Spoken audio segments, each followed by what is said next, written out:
Mesdames, Messieurs, bonjour ou bonsoir. Nous sommes toujours sur Châtel TV. C'est la chaîne qui vous encourage à changer vos lunettes en réalité. Parce que Châtel, on vous le rappelle, c'est change tes lunettes.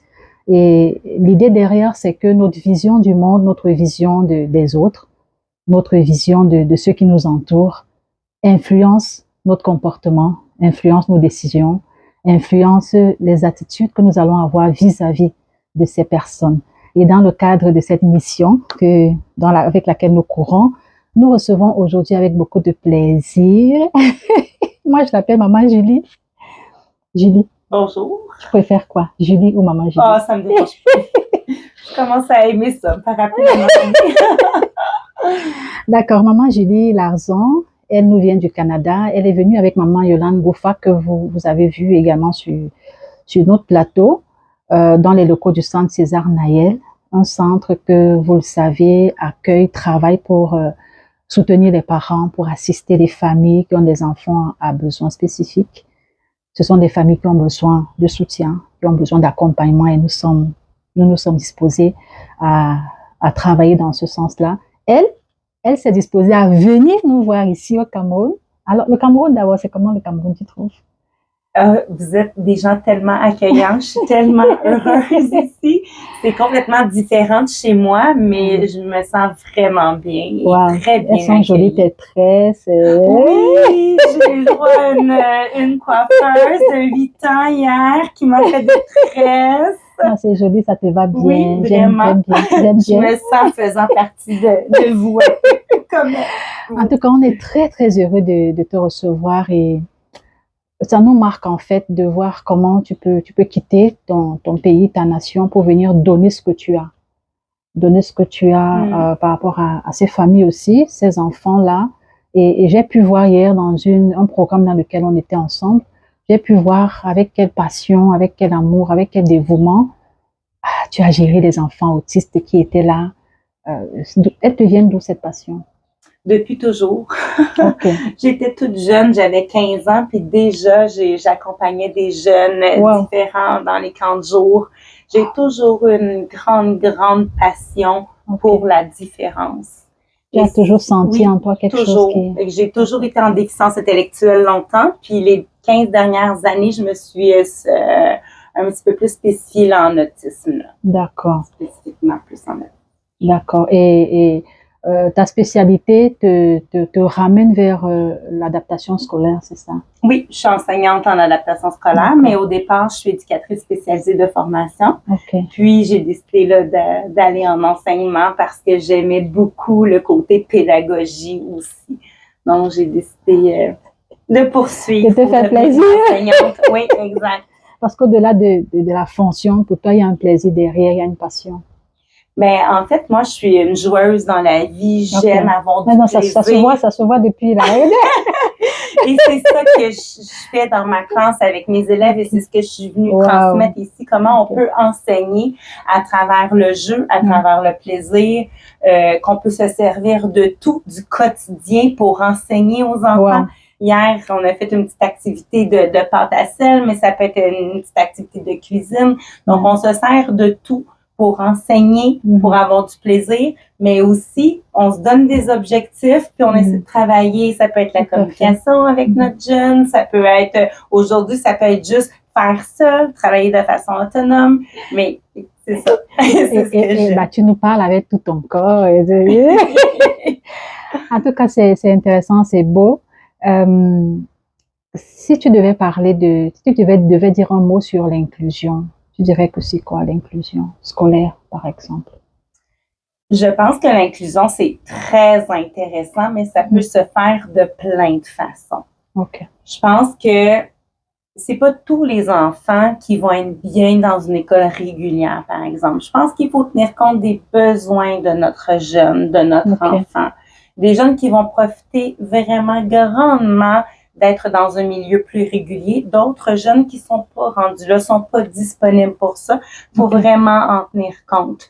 Et l'inclusion peut se faire de plein de façons, autant dans une école régulière que aller au marché, aller au magasin, En fait, aller faire une promenade, partout. une sortie. Donc, l'inclusion, c'est pas juste dans les écoles régulières, ça peut se faire vivre. N'importe où. Exact. C'est très beau vu comme ça parce qu'en réalité, oui, il n'y a pas que l'école dans la vie d'un jeune, d'un enfant, qui plus est autiste. Il n'y a pas que l'école. Il y a la société, il y a la vie en société, il y a tous les milieux sociaux. Et quand on parle d'inclusion, en réalité, Julie a tout à fait raison, c'est vaste. Oui. C'est vaste. Il n'y a pas, c'est ça. Je pense que c'est ça. Parfois, même il y a l'inclusion, on pourrait même parler de l'inclusion familiale, hein, parce que des fois, même dans son milieu naturel de vie, l'enfant a le défi d'être accepté.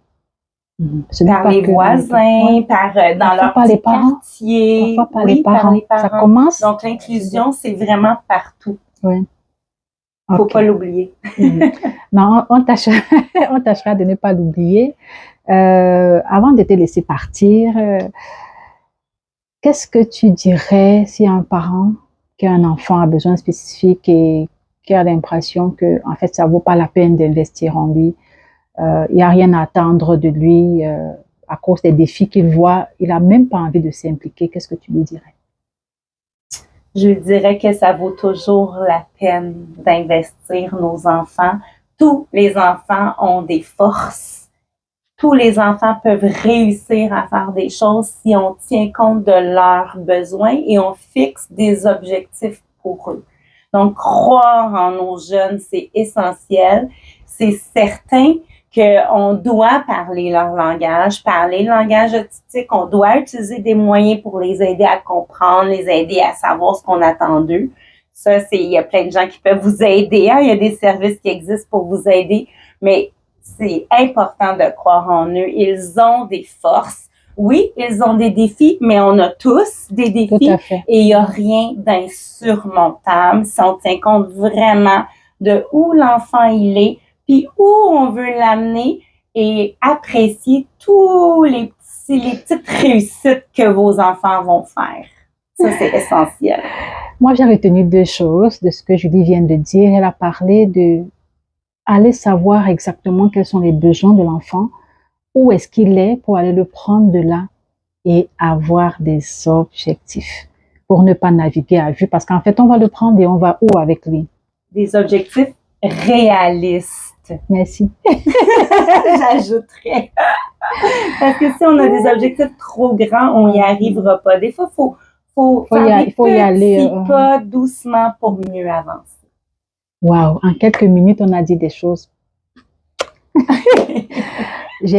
tout cas, il y a des pépites. Vraiment, si vous prenez le temps de réécouter, vous allez être édifié. Et parce qu'on doit aller quelque part, parce qu'on doit se rendre justement ensemble pour une rencontre avec les parents, avec les éducateurs, avec les enseignants. On va devoir s'arrêter là. S'arrêter là. Ça m'a fait plaisir. Vraiment, nous te remercions infiniment. Merci beaucoup d'avoir accepté de partager ces quelques minutes avec nous. Merci d'être venu au Centre César Naël. Ça commence par là. Un plaisir pour moi. Merci d'être venu au Cameroun.